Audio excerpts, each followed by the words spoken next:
수요일은 토크킹, 토크로 꽉꽉 채우는 시간 가져보겠습니다. 오늘은 김재섭 국민의힘 도봉갑 당협위원장 나오셨습니다. 안녕하세요. 도봉구에서 온 김재섭입니다. 네, 장윤선 정치전문기자 함께합니다. 안녕하십니까? 네, 안녕하세요. 네, 변희 대표는 오늘 출장을 갔습니다. 그러니까요. 그래서 섭섭하네요. 예, 아유, 듣고 계실까요? 아마 듣고 들을 거다고 저한테 말씀을 하시더라고요. 그래요? 네. 아주 지방에 지금 가 있어서 네. 부득이하게 참석을 못했습니다. 오늘 두 분 얘기도 좀 들어보고요. 자, 이현재 전 의원 얘기가 지금 계속 나오고 있는데 건설공제조합에 지금 낙점된 걸로 보고 정치권에서 떠들썩한데 낙점 배경도 좀 궁금하고요. 지금 경력이 없는데 낙하산 아니냐 이런 얘기까지 나오고 있거든요. 네.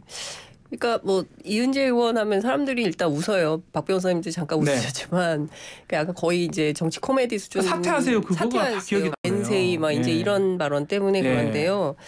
그 이제 취재를 막 해봐도 이분을 누가 어떻게 추천했는지에 대한 추천 경로도 잘 안 나오고 당내에서도 굉장히 부담스러워하는 것 같아요. 왜냐하면 이분이 그 미래통합당 이제 지금 국민의힘 전신이죠. 그러니까 어쨌든 국민의힘에서 공천 이제 배제가 되니까 반발해서 기독자유통일당에 이제 갔어요. 그런데 이분이 불교 신자라는 겁니다. 그래가지고 나와서 다시 또 한국경제당 대표를 하고, 그러니까 행보 자체가 굉장히 좌충우돌하는 시기고, 뭐 윤석열 사수 뭐 이런 혈서를 썼는데 그 혈서가 뭐 사실 뭐 팩트 체킹을 해보니까 이게 뭐 포비돈 요오드였다 뭐 이런 얘기들도 나오는 거 아닙니까? 그러니까 이분 자체에 대한 어떤 여러 가지 좀 웃지 못할 해프닝이 너무 많았고. 그리고 이제 앞서 말씀 주신 대로 전문성이 있는 분이냐라는 논란이 있는 것이죠. 그리고 특히나 이 전문 건설 공제조합이라는 데 자체가 5만 7천여 조합원이 있는데요. 그리고 운용 자금이 5조 5천억 원입니다. 그러니까 굉장히 큰 자본금을 보유한 건설 전문 금융기관이라고 볼 수 있는데 민간단체도 아니고 법정단체거든요. 근데 이제 하승수 변호사가 어떤 얘기를 했냐면 이제 세금 도둑에 빗대서 비판을 했어요. 연봉이 3억이 넘는다 그래요. 근데 지금 사기죄로 재판을 진행 중에 있는데 어떤 내용이냐면 국회 사무처 예산을 입법하고 정책개발비로 이제 써야 되는 건데 이거를 보좌관 지인한테 정책 연구 용역을 발주한 것처럼 허위 서류를 만들어서 용역비를 지급 신청을 하고 받아내고 이게 문제가 됐던 거라는 거예요. 그래서 보수 언론조차도 공정과 상식을 공언한 정부라면 이런 분을 앉히는 것이 과연 맞느냐. 좀 악성 낙하산 관행은 하지 말아야 되는 거 아니냐.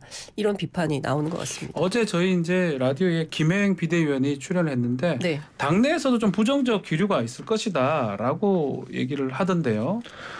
저는 이걸 좀 두 가지 측면에서 보셨으면 좋겠어요. 첫 번째로는 이은재 전 의원을 좋은 정치인으로 볼 수 있느냐. 그거는 저는 절대 아니라고 생각합니다. 그러니까 장 기자님 잘 설명을 해주셔가지고 일단 기본적으로 국민들께서 좀 안 좋아하시는 게 있고 좀 희화화된 부분도 분명히 있고 특히 이제 뭐 전문성이라든지 어떤 국회의원으로서 가져야 되는 역량이라든지 이런 데에 대해서는 당연히 국민적인 그 눈높이에 안 맞는 분인 거는 맞죠. 그러니까 이제 당내에서도 비슷한 기류를 느끼시는 것 같고. 근데 이 전문 건설 공제 조합에서 일을 할 수 있느냐 여기에서도 부적절하느냐 하면 그거는 아직 우리가 판단하기 좀 이른 것 같아요. 저도 좀 냉정하게 좀 보려고 노력을 하는데 왜냐하면은 이제 그 이은재 의원 같은 경우에는 한국행정연구원 원장이셨잖아요. 그 건대 뭐 정치행정학과 교수기도 했고 이제 그런 의미에서 저도 뭐 행정학을 배워봤습니다. 뭐 조직 관리라든지 기본적으로 뭐 여러 가지 학문들을 같이 배우거든요. 행정학 안에는 굉장히 그 스펙트럼이 넓기 때문에 그래서 사실 어느 조직에 갖다 끼워도 잘 맞아요. 왜냐하면 얼마 전에 박순애 교수 같은 경우에도 우리 교육부 장관이었었잖아요. 물론 사퇴는 하셨지만 행정학과 교수셨거든요. 그러니까 굉장히 여러 분야에 잘 적용될 수 있는 분야인 건 맞아요. 그런 의미에서 이은재 의원이 정치인으로서는 저는 좋은 평가를 절대 드리지 못하겠지만 예를 들면 그 행정학 교수로서 행정연구원 원장으로서 건설공제조합에 잘 맞는 인사냐는 아직 우리가 좀 유보적으로 볼 필요가 있다는 생각이 듭니다. 그 유보적으로 보는데 지금 사실은 공모로 지금 했다고 하는 거잖아요. 근데 그 절차도 뭐 지켜봐야 된다라는 것이고요. 근데 저는 그러니까 좀 그 우리 그 김 위원장께서 네. 굉장히 어렵게 상당한 예의를 갖춰서 네. 이렇게 말씀을 하시는데 국민의힘 내부 관계자들 이러저러한 경로로 취재를 해보면 마뜩찮은 하는 분위기가 굉장히 많아요. 그러니까 특히 이제 지난 대선 때 이분이 무엇을 했길래 네. 어떤 공로를 세운 거냐. 그러니까 해프닝은 많이 만들었지만 실제로 선거나 당에 기여한 바 없는 거 아니냐. 그리고 실제 뭐 그런 여러저러한 문제들 때문에 공천에서 배제됐던 거 아니냐. 그런데 이분을 도대체 누구 추천으로 왜 대통령이 이렇게 논란의 중심에 이런 분을 갖다 놓는 것이냐. 도무지 이해할 수가 없다. 이거는 사실 이렇게 중도층을 좀 다시 떠나간 중도층을 돌려 세울 어떤 전략을 세워도 지금 좀 될까 말까한 이 판국에 오히려 중도층이 다 떠나가게 만드는 전략을 대통령실과 대통령 스스로 만드는 거 아니냐. 왜 이런 방식으로 정치를 하는지 이해할 수가 없다. 이런 비판이 쏟아지고 있습니다. 또 한 분이 있어요. 김문수 경산호 위원장인데 지금 민주당은 뭐 검찰에 고발을 했어요. 하고 국민의힘은 계속 옹호하는 듯한 발언이 나오고 있는 상황입니다. 김재수 위원장님. 네. 김문수 위원장은 또 어떻게 한숨을 왜 쉬십니까? 질문도 하기 전에. 숨이 차가지고 갑자기. 네. 질문도 아직 안 드렸어요. 네. 네. 논란 인사를 얘기하는 거니까요. 예. 네. 아유 뭐 부적절하다고 생각합니다.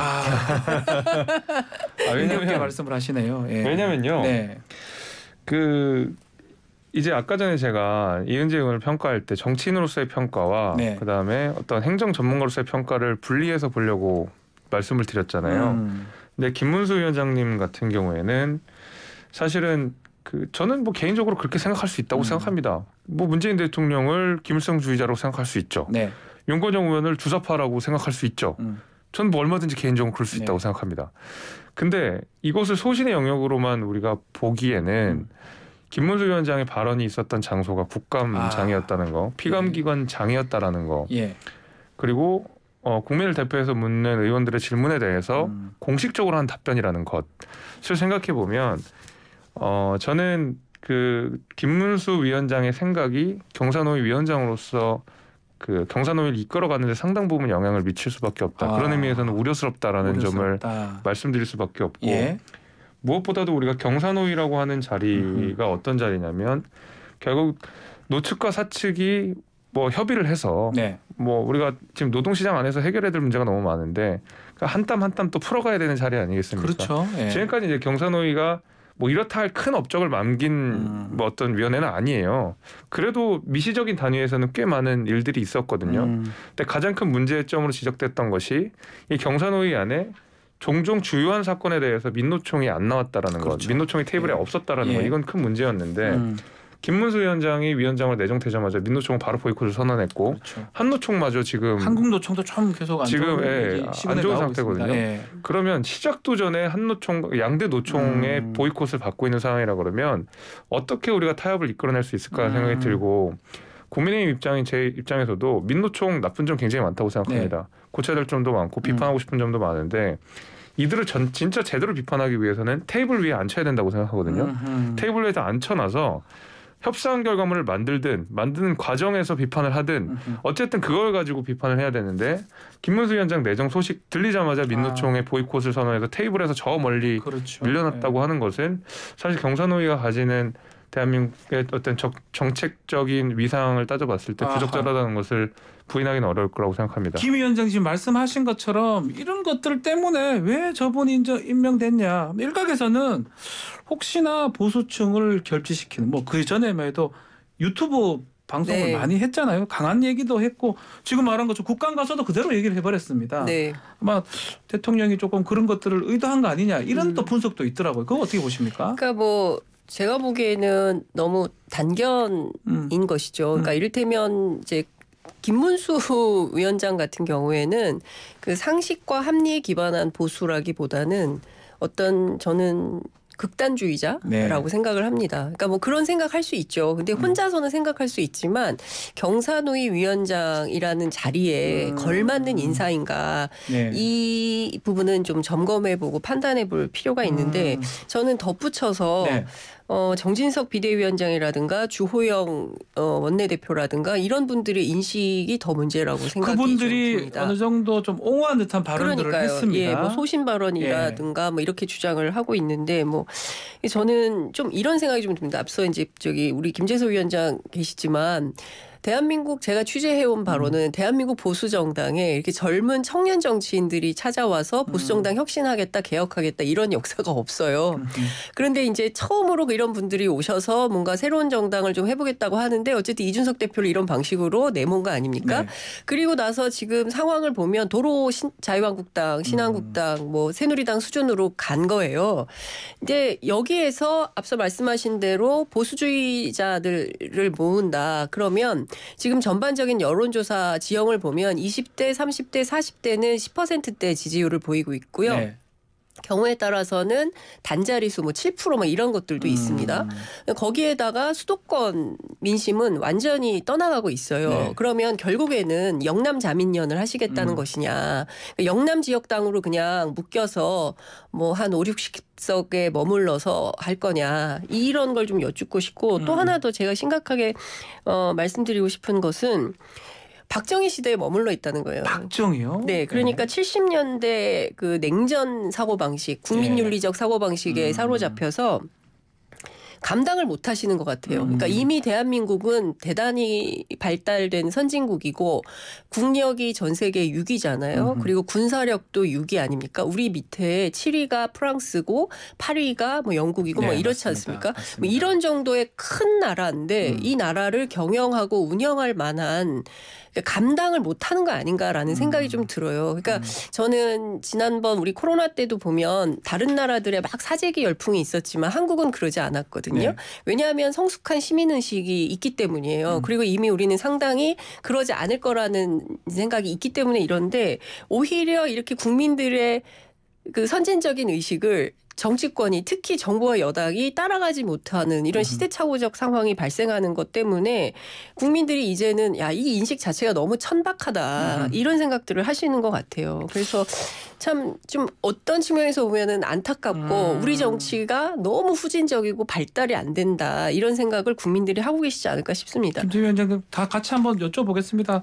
이렇게 인사가 좀 잘 되면 메시지가 이렇게 하는구나 이렇게 국민들이 인식이 가능한데 지금 말한 것처럼 인사가 잘 됐다고 말하기엔 조금 아직까지는 평가하기 좀 그런 상황인데 이게 좀 반복되기도 하고요. 좀 지금 장 기자님 말씀하신 것처럼 국민의식 수준이 많이 올라갔는데 옛날 사고방식에서 하는 거 아니냐 이런 지적은 어떻게 보고 계십니까? 장 기자님 말씀하신 내용 중에 뭐 당연히 새겨들을 얘기도 있다고 생각합니다. 특히 왜냐면은 이제 20대 지지율만 딱 놓고 보면 매우 낮습니다. 대선 때랑 지금이랑 이게 불과 몇 개월 차이야? 느낄 정도로 그러면은 20대 표심이라고 하는 것, 30대 표심이라고 하는 것이 정말 변화무쌍하고 그 정당의 태도나 지향점에 따라서 언제든지 지지를 하거나 처리할 수 있는 세대라는 거거든요. 네. 그러면은 냉정하게 지금 우리가 20대, 30대 지지율을 받을 만한 충분한 좋은 모습을 못 보여주고 있다. 이제 이건에서는 저는 동의를 할 수밖에 없고요. 네. 최근에 있었던 일련의 사건들 자체가 납득되기 어려운 부분들이 전 분명히 있기 때문에 저는 그런 부분들은 좀 뼈아프게 받아들이고 인사 문제 같은 경우에는 사실 어느 정부나 늘 문제는 많았었죠. 네. 과거에 예를 들면 청문회에서 이렇게까지 자세하게 뭐 모든 자료들을 다 요청해서 정쟁의 소재로 삼고 하는 관행들이 사실 문재인 정부 때부터 조금 격화된 게 좀 있거든요. 네. 뭐 조국 전 장관부터 시작해서 굉장히 말 그대로 청문회 장 자체가 정쟁의 장이 돼버려가지고 그렇죠. 서로 너도 나도 경쟁적으로 그 후보자의 흠을 발견하는 방식으로 청문회가 이끌어 가다 보니까 국민들이 느끼시기에도 사실은 문제 많은 사람들이 계속 장관 후보자로 가네라는 인식을 가질 수밖에 좀 없었고 특히 이제 이번 같은 경우에도 실제로 좀 문제가 있으셨던 분들이 있었죠. 이제 그런 분들이 있었지만 윤석열 대통령이 장점과 단점인 게 그거잖아요. 정치권에 빚이 없다라는 것. 그렇기 때문에 필요한 인사들, 특히 이제 대통령실이나 아니면 공무원 내에서 우리가 과감한 혁신들을 많이 했다고 저는 알고 있어요. 정치권이 아니라 오히려 그 행정부 소속 네. 안에는 특히 이제 재경직에 있는 분들 가운데서는 과감하게 발탁하고 과감하게 승진하고 이런 일들이 있었지만 반면에 정치권에 있어서는 조금 이런 인력풀이 좀 적다, 많지 않다 이런 부분들은 어쩔 수 없는 상황인 것 같다고 좀 생각이 듭니다. 알겠습니다. 자, 다음 주제는 김건희 여사의 행보입니다. 자, 어제 대한적십대사 바자 행사에 참석을 했고요. 뭐 좀 행사하는 뭐 참석하는 그런 사진들이 일부 공개가 되고 있습니다. 자, 이런 행보 장윤선 기자님 어떻게 보고 계십니까? 저는 김건희 여사가 취약계층 그다음에 뭐 그늘진 소외계층 찾아서 그분들을 위로하고 뭐 함께 할 수 있는 사회적 대안을 만들고 너무 중요한 역할이라고 생각을 합니다. 그런데 저는 뭐 수차례 드리는 말씀이지만 그러니까 본인에게 제기된 여러 가지 이슈들이 있잖아요. 근데 그런 이슈들에 대해서는 후보 시절에 뭐 잘 보이고 싶어서 그랬다라는 정도의 멘트 이후로는 사과도 뭐도 없는 상황이고요. 그리고 뭐 검찰 수사도 진척이 없는 상황 아닙니까? 그러니까 그런 측면에서 보자면 특히 이 논문 같은 경우는 40% 이상이 표절이 나왔는데도 그 부분에 대해서는 함구하고 있어요. 네. 그러니까 이거는 그냥 뭐 자원봉사하는 것으로 퉁칠 문제가 아니다. 해결될 문제가 아니다. 그러니까 본질적인 문제에 대해서는 본인 스스로 확실한 매듭을 짓고 그리고 뭐 봉사를 하든 뭘 하든 이렇게 하면 좋겠다라는 생각이 좀 드는데 저는 다 떠나서 그 안나의 집 방문한 거. 안나의 집 그거는 설거지 봉사를 했던 게 지금 알려졌는데요. 네, 그 설거지 봉사를 한 것은 사실인데요. 네. 근데 여러 가지 이제 제가 직접 취재를 한 내용인데. 대통령실에서는 이제 8월 31일 날 했다고 하고 신부님은 며칠 전이라고 페이스북에 올리셨어요. 약간 차이가 있을 것 같아요. 예. 그리고 또 이제 뭐 약간 뭐 이런 식이죠. 원래 이제 무료급식 소기 때문에 배식 봉사를 오시는 분들이 어떤 날은 많고 어떤 날은 적기 때문에 미리 전화를 주시고 언제 가려고 하는데 괜찮은가요? 그러면 그날은 너무 사람이 많으니까 뭐 통상 한 20명 정도 봉사를 한다고 하더라고요. 안나의 집의 경우에 한 800명 정도가 하루에 오셔서 식사를 하시는데 그러면 오늘은 너무 많으니까 내일 오세요라든가 이렇게 일정 조율을 한다는 거예요. 그런데 이제 김건희 여사가 방문하는 날은 그럼 사전 연락이 없었고 그냥 약간 지나가던 나그네 잠깐 와서 봉사 좀 하고 가도 될까요? 뭐 이런 컨셉으로 오신 거죠, 세 분이. 근데 오셨으니까 신부님께서 어떻게 그냥 가라고 하시겠어요. 그러니까 오셨으니까 봉사하고 가십시오 하고 그리고 나서 이제 안수기도도 받고 뭐 이렇게 가신 건데 이 사진을 누가 찍은 거냐 제가 여쭤봤어요. 그랬더니 안나의 집 관계자는 사진을 찍은 분이 없다는 것을 제가 공식적으로 확인을 했습니다. 그럼 이 대통령실에서 찍은 거 아니겠습니까? 근데 이제 이게 이뿐만 아니라 다양한 경로의 사진들이 누군가는 찍고 있는데 이게 어떤 경로로 유출되는 것인지에 대해서 좀 불분명하고 그것 때문에 어제 대통령실 출입 기자들 사이에서도 논란이 있었던 걸로 알고 있어요. 기획이다 이 말씀인가요, 그러면? 그래서 사실상 이게 그 기획 미담일 가능성이 있다라는 얘기가 나오는 것이죠. 그리고 또 하나는 저는 좀 안타까워서 꼭 이 얘기 꼭 드리고 싶은데 어제부터 안나의 집이 그 데이터 전송량 초과로 사이트가 차단이 됐습니다. 그러니까 SNS에 향의 전화가 굉장히 많이 온다는 건데요. 여기가 그 이탈리아 출신 신부님이 운영하는 그 무료 급식소고 앞서 말씀드린 대로 한 하루에 800명 정도 되는 이제 홀몸 노인 노숙인들이 오셔서 식사를 하시는데 이분들에게 피해가 가서는 안 되거든요. 안 된다. 네, 이 사회부 그러니까 김건희 여사가 오셔서 이런 사회적 논란을 빚었다는 이유만으로 거기서 한 끼 식사하시는 분들 그리고 그 사회복지 단체가 불필요한 논란에 시달리거나 이래서는 안 된다라는 생각이 좀 들어서 너무 안타깝고요. 네. 차라리 우리 성숙한 시민의식으로 설거지 봉사, 배식 봉사 시민들이 가서 이렇게 도와주는 방법으로 이 문제를 좀 풀었으면 좋겠다. 지금 얘기하신 것 중에 이제 기획 미담 얘기도 나왔고요. 또 지금 한 가지 좀 짚어봐야 될 게 이 대통령 배우자잖아요. 동선 이런 게 대통령실에서 체크가 좀 돼야 되는 거 아니냐 이 지적들도 있더라고요. 모르면 안 되는 거 아니냐. 같이 한번 말씀 주십시오, 김재수 위원장님. 그러니까 제2부속실 얘기가 그래서 이제 계속 나오는 건데 제2부속실이 있건 없건 대통령 배우자에 대한 그 행정적 지원은 원래 들어갑니다. 그렇죠. 그러니까 누구만 계셔도 행정적 지원 들어갑니다. 왜냐하면 대통령 배우자로서 그 국가에서 지켜야 되는 뭐 안전 뭐 이런 것들이 여러 가지가 있기 때문에 저는 아마 그런 차원에서만 최소한의 그 행정 보조를 받는 걸로 알고 있습니다. 제2부속실로 하게 되면은 뭐 굉장히 여러 가지 이 그 지원들이 들어가는데 최소한으로 하다 보니까 좀 그렇게 된 것 같고 이것이 사실 제가 기획 미담인지 아니면 뭐 예를 들면 날짜가 다른 건지 이것까지는 뭐 제가 모르겠습니다. 이제 네. 정 기자님께서 취재하신 내용이 맞다고 전제하더라도 네.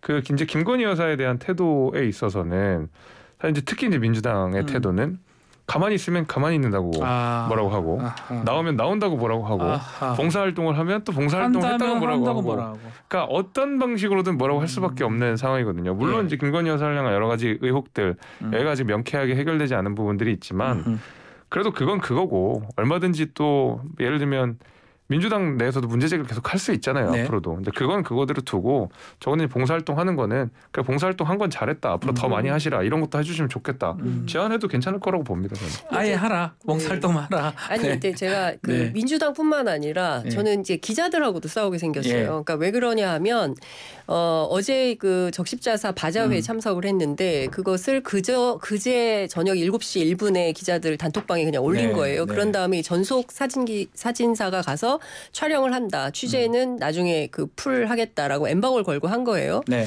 근데 사실 이럴 때는 반장단이든 뭐 이렇게 간사단하고 협의를 해서 결정을 하는데 이제 그런 내용이 전혀 없었다는 것이죠. 그래서 이제 일진들부터 해서 이런 방식으로 받아쓰기를 하는 게 과연 옳으냐, 왜 현장 취재를 못하게 하느냐라고 해서 상당히 문제가 있었던 걸로 알고 있고요.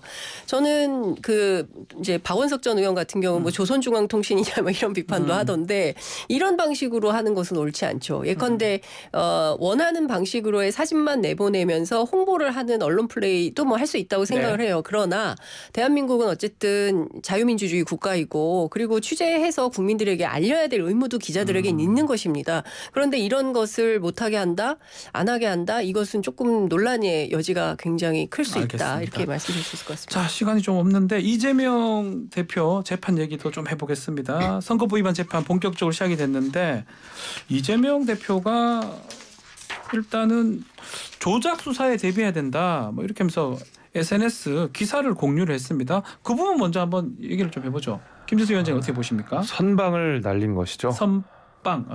네, 죄송합니다. 선방. 네, 먼저 한 수 던졌다. 그렇죠. 한 수 던진 거죠. 그러니까 맞기 전에 일단 견제를 먼저 한번 하는 거죠. 왜냐하면 이렇게 던져놓으면 그 다음부터 있는 모든 수사나 재판에 대해서 조작이라고 이야기할 수 있지. 거봐라, 이 내용들 다 조작이다. 거봐라, 무리한 수사하고 있다라고 해서 사실 한번 먼저 쳐놓고 맞겠다. 이제 뭐 이런 이야기인 것 같거든요. 네. 근데 특히 이제 사실 이재명 대표를 향한 그 혐의가 뭐 적게는 6개, 많게는 10개, 뭐 성남 FC부터 시작해서 변호사비 대납 등등등등 많게는 한 10개 정도 이르는데 지금 공직선거법상 허위사실 공표는 서막이거든요.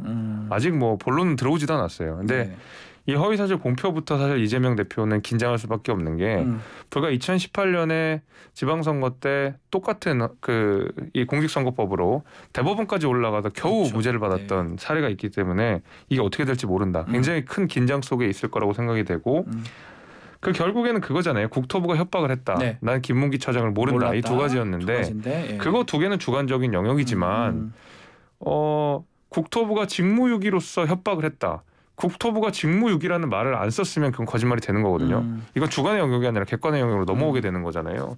그리고 김문기 처장을 몰랐다라고 했는데 그냥 몰랐다는 게 아니라 성남시장 시절에는 몰랐다 이랬거든요.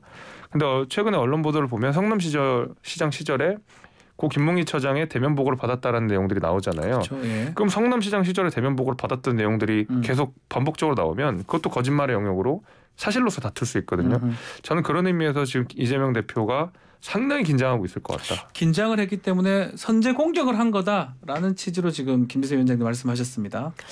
뭐 그렇게 해석할 수도 있다고 생각을 하고요. 또 다른 측면에서는 어찌됐든 뭐 다양한 압박이 오지 않겠습니까? 뭐 검사 100명이 수사 중이고 앞서 말씀하신 대로 선거법상 허위사실 공표가 이제 시작에 불과하고 앞으로 뭐 성남 FC 등등 여러 가지 뭐 경우에 따라서는 대북 연관성까지도 이제 수사가 확대될 가능성이 있기 때문에 이 재판 언제 어떻게 끝날지 모르겠다. 그래서 어쨌든 검찰이 그리는 큰 그림 속에서 이재명 대표의 운명이 좀 결정이 될 수 있을 텐데 물론 이건 재판에 가서 다퉈야 될 문제이고 근데 또 다른 측면에서 제가 이렇게 보면은 그 감사원 그 중간 그 감사 결과를 통해서 이제 새롭게 드러난 것이 그 이대준 씨 얘기를 하는 건데요. 그렇죠. 서해 공무원. 서해 공무원 피격 사건이요. 한자로 쓰인 뭐 구명조끼, 뭐 중국 어선의 출몰, 그리고 이제 또 하나는 뭐 손목에 붕대를 감았다. 뭐 이런 것들이 사실은 박지원 전 국정원장도 몰랐다는 거잖아요. 네. 처음 듣는 얘기다. 예. 그리고 이게 이 사람이 북측 해역에서 발견됐는데 그러면 감사원은 어차피 이제 군 SI 정보를 가지고 판단을 했을 텐데 이 내용이 언제 있었던 거냐, 이걸 어떻게 확인할 수 있는 거냐, 뭐 이러니까 그 정치권에서는 우리가 지금 유령하고 싸우는 거 아니냐라는 비판도 나오고 있는 것입니다. 예. 그러니까 새로운 증거가 나오는데 그 증거가 확인될 수 있는 증거냐, 그렇지 않다면 의심할 수 있는 것이고 이재명 대표가 주장하는 것처럼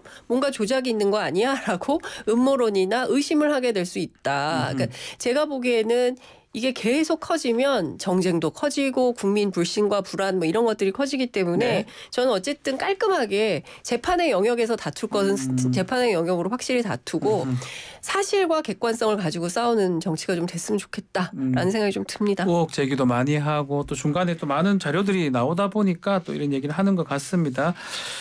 자, 뭐 시간이 지금 거의 다 됐는데 국민의힘 얘기도 짧게만 해보겠습니다. 당무감사 하는데 우리 위원장님은 잘 아실 것 같아요. 네, 잘 알죠. 예. 네, 해보기도 하고 당해보기도 했기 때문에. 오늘 대통령 오찬 있는 날 오찬도 아니에요? 하는데 당협위원장이 나가십니까? 그럼요. 아, 이따 옷 갈아입고 예쁘게 나갈 예쁘게 해서 생각입니다. 나가십니까? 네. 어떤 안정하게. 얘기 뭐 시간 지금 얼마 안 남았지만 어떤 얘기 나올 거며 당협 재정비 부분도 한번 짧게 말씀 좀 주십시오. 뭐 무슨 얘기 나올지는 전혀 네. 모르겠고요. 그러니까 정무실에서 좀 꽤 오랫동안 준비했던 것 같거든요. 그래서 뭐 갑작스러운 건 아니었던 것 같고, 그래서 원래 이제 인수위 시절이나 이렇게 후보 시절에 다들 그냥 당협위원장들을 만났는데 네. 그게 이제 코로나다 뭐다 해서 못 만나가지고 이제 미뤄뒀던 것을 하는 거라고 저는 알고 있고, 당무검사 같은 경우에는 공식적인 내용은 아직 아니라고 알고 있습니다. 네. 저도 쫄려서 알겠습니다. 아는 비대위원을 통해서 물어봤는데 공식적인 건 아니고, 알겠습니다. 뭐 살아 돌아오겠습니다. 잘 만나시길 바라겠습니다. 저는 갑자기 궁금해요. 네. 그 대통령께 어떤 말씀하실지. 자, 다음 주에 토크킹 시간에서 한번 들어보도록 하겠습니다. 네. 알겠습니다. 네, 오늘 토크킹 여기서 마무리하겠습니다. 김재섭, 장윤성 기자 두 분 감사합니다. 네, 감사합니다. 고맙습니다.